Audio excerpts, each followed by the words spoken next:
Thank you, Mr. Chair, and thanks to our witnesses for being here today for this important hearing. All Americans should be able to take great pride in our generosity, and the government agencies coordinating aid efforts should be eager to share the details about how their use of taxpayer money makes the world a better place.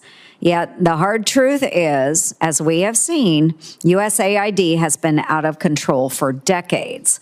There's no shortage of questionable USAID projects. For example, a $20 million grant to the Sesame Workshop nonprofit to create an Iraqi version of Sesame Street.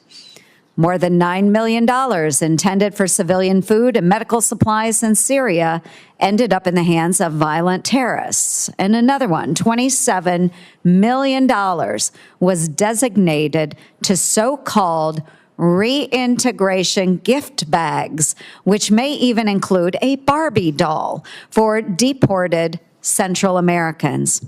There was also $68,000 awarded for dance classes in none other than Wuhan, China. And after being stonewalled by USAID for years, I learned funds meant for economic relief in Ukraine were instead paying for Ukrainian models and designers to attend fashion weeks in New York City, London, and Paris. And Mr. Chair, I ask unanimous consent to enter my oversight letters and USAID's responses into the record. Thank you, Mr. Chair. USAID is notorious for exploiting legal loopholes, as my COVID-19 origins investigations exposed.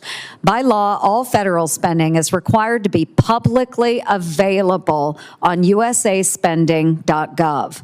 We've known for a while that Dr. Fauci used NIH funding to finance bat coronavirus research at the Wuhan Institute of Virology, but it took the watchdog White Coat Waste Project to expose evidence that USAID was funding it too.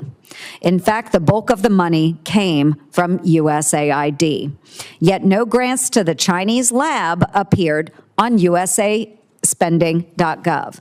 It was hidden from the public through layers of unreported subgrants and subawards. Thankfully, my push to defund EcoHealth Alliance was successful, and the group is now barred from receiving U.S. government grants.